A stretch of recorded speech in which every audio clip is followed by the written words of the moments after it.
ఈ అడవిలో రాత్రి ఎందుకు ఎవరుండరు?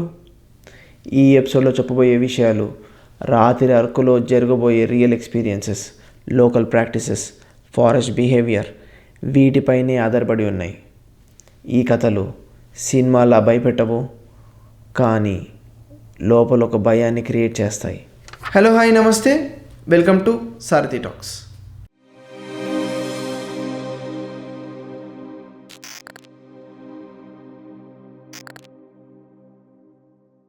ఒక హానెస్ట్ క్వశ్చన్ అడుగుతాను మిమ్మల్ని. మీ లైఫ్లో ఎప్పుడైనా కంప్లీట్ సైలెన్స్ ఎక్స్పీరియన్స్ చేశారా? అది ఒక సిటీలో సైలెన్స్ కాదు, ఆర్ మీ రూమ్లో మిడ్ నైట్ సైలెన్స్ కాదు, ఒక ఫారెస్ట్ సైలెన్స్. రాత్రి అరకులో ఒక పాయింట్ వచ్చాక అక్కడ no horns, no talking, no footsteps, just nothing. Locals చెప్పేది అడవి రాత్రి సైలెంట్ కాదు, కానీ అది మనం వినకపోవడం వల్ల స్టార్ట్ అవుతుంది అని.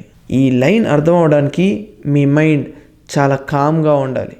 ఎందుకంటే ఫియర్ అనేది సౌండ్తో స్టార్ట్ కాదు, సైలెన్స్తో స్టార్ట్ అవుతుంది. నార్మల్లీ రాత్రి ఫారెస్ట్లో ఇన్సెక్ట్ సౌండ్స్ ఉంటాయి, విండ్ ఉంటుంది, ఆకుల శబ్దాలు ఉంటాయి. కానీ అరకు అడవిలో రాత్రి ఈ సౌండ్స్ అన్నీ సడన్గా స్టాప్ అయిపోతాయి. ఒక్క సెకండ్లో no transition, no warning, just dead silence. ఈ మూమెంట్ని లోకల్స్ బ్యాడ్ సెకండ్ అంటారు. ఎందుకు? బికాస్ సౌండ్ స్టాప్ అవడం అంటే మీ ప్రెజెన్స్ నోటీస్ అయిందని అర్థం, అండ్ ఎన్వైర్న్మెంట్ అలర్ట్ మోడ్లోకి వెళ్ళిందని అర్థం. ఈ లాజిక్ సైన్స్ ఎక్స్ప్లెయిన్ చేయదు, కానీ ఎక్స్పీరియన్స్ మాత్రమే చెప్తుంది. అరకు నుండి విశాఖపట్నం రోడ్లో నైట్ డ్రైవింగ్ చేసేవాళ్ళు ఒకటే రూల్ ఫాలో అవుతారు: రాత్రి ఏదేమైనా సరే వెహికల్ ఆపకూడదు. ఎందుకు? కొన్ని డ్రైవర్స్ చెప్పిన ఎక్స్పీరియన్స్ ప్రకారంగా రోడ్ సైడ్లో అక్కడ మూవ్మెంట్ కనిపిస్తుంది, హెడ్లైట్స్లో షాడోస్ క్రాస్ అయినట్టుంటాయి, అండ్ రేర్ మిర్రర్లో ఎవరు నడుస్తున్నట్టు కనిపిస్తూ ఉంటుంది. వెహికల్స్ ఆపిన వాళ్ళు ఇమీడియట్గా రిగ్రెట్ అయ్యారు. ఎందుకు అని అడిగితే ఏం జరగలేదు, కానీ హార్ట్ రేట్ అస్సలు కంట్రోల్ అవ్వలేదు. రాత్రి ఫారెస్ట్లో నథింగ్ హ్యాపెండ్ అనే ఫీలింగ్ కూడా చాలా భయంకరంగా ఉంటుంది. రాత్రి అరకులో ఫాగ్ చాలా కామన్. ఫాగ్లో డిస్టెన్స్ ష్రింక్ అయిపోతుంది. ట్రీస్ మనుషుల్లా కనిపిస్తాయి, అండ్ మనుషులు ట్రీస్లా కనిపిస్తారు. మీ బ్రెయిన్ ఇన్కంప్లీట్ డేటాని ఫిల్ చేయడానికి ట్రై చేస్తుంది, ఫియర్తో ఇమేజెస్ని క్రియేట్ చేస్తుంది. అందుకే ఎవరో నించున్నట్టు అనిపిస్తుంది. మూమెంట్ ఏదో ఉండని చోట కూడా మూమెంట్ ఉన్నట్టు కనిపిస్తుంది. ఈ టైంలో మీ బ్రెయిన్ మీ ఫ్రెండ్ కాదు, మీ బ్రెయిన్ మీ ఎనిమీ. ఈ పార్ట్ చాలామంది ఓపెన్లీ చెప్పారు. రాత్రి ఫారెస్ట్లో మీ పేరు పిలిచినట్టు అనిపిస్తుంది. క్లియర్ వాయిస్ కాదు, ఫెయింట్ వాయిస్ కాదు, జస్ట్ ఒక ఫెమిలియర్ ఫీలింగ్. సైకాలజిస్ట్ చెప్పేది ఏంటంటే బ్రెయిన్ స్ట్రెస్లో నోన్ ప్యాటర్న్స్ని యూజ్ చేస్తుంది. కానీ లోకల్స్ చెప్పేది ఏంటంటే మీ వాయిస్ అక్కడ రిప్లైలా ఇవ్వకండి. రిప్లై ఇవ్వడం అంటే లొకేషన్ రివీల్ అయినట్టే, ప్యానిక్ ఇంక్రీజ్ అవ్వడం. రాత్రి ఫారెస్ట్లో సైలెంట్ ఉండడం అనేది సర్వైవల్. రాత్రి ఫారెస్ట్లో భయం అనేది ఇమాజినేషన్ కాదు.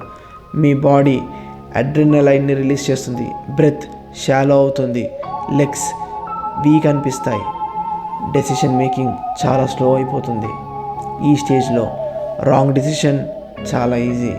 రైట్ డిసిషన్ తీసుకోవడం అంటే మీకు ఆ థాట్ కూడా రాదు. అందుకే లోకల్స్ చెప్పేది రాత్రి అడవిలోకి వెళ్ళకండి, వెళ్ళినా కూడా అక్కడ లాజిక్లు వాడకండి, రొటీన్ ఫాలో అవ్వండి. అసలు లోకల్స్ లైట్స్ ఎందుకు యూజ్ చేయరు?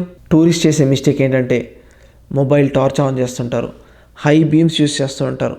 కానీ లోకల్స్ మాత్రం very low light, controlled moment, minimal exposure. Reason? Bright light ఐస్ని కన్ఫ్యూజ్ చేస్తాయి, షాడోస్ని ఎగ్జాజురేట్ చేస్తాయి, అండ్ డెప్త్ పర్సెప్షన్ కొలాప్స్ అయిపోతుంది. రాత్రి ఫారెస్ట్లో మీరు చూస్తున్నారు అని అనుకుంటున్నారు, కానీ చూడట్లేదు. అదంతా మీ హాలోజినేషన్. ఆల్మోస్ట్ అందరికీ ఒక కామన్ ఎక్స్పీరియన్స్, సంథింగ్ రాంగ్ అని అనిపిస్తుందని. No sound, no visual, no reason, just ఒక చిన్న ఫీలింగ్. ఈ ఫీలింగ్ని ఇగ్నోర్ చేసిన వాళ్ళు ఇమీడియట్గా రిగ్రెట్ అయ్యారు. ఈ ఫీలింగ్ని రెస్పెక్ట్ చేసిన వాళ్ళు సేఫ్గా బయటకు వచ్చారు. ఫారెస్ట్లో గట్ ఫీలింగ్ లాజిక్ కన్నా చాలా స్ట్రాంగ్గా ఉంటుంది. ఇప్పుడు ఈ మూమెంట్లో మీ రూమ్లో లైట్స్ ఆన్ ఉన్నాయా? చుట్టూ సైలెన్స్ ఉందా? ఈ ఎపిసోడ్ వింటున్నప్పుడు మీ బాడీలో రియాక్షన్ అబ్జర్వ్ చేయండి.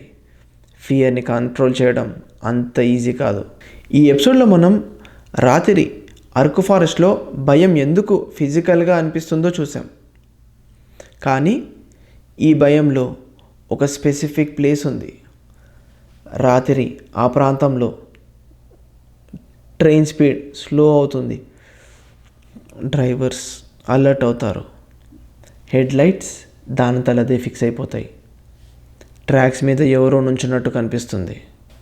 మనం నెక్స్ట్ ఎపిసోడ్లో అరకు రైల్వే టన్నల్ డ్రైవర్స్ చూసిన నిజాలు ఏంటో చూద్దాం. ఈ వీడియో మీకు నచ్చినట్టయితే లైక్ చేయండి, షేర్ చేయండి, సబ్స్క్రైబ్ చేయండి.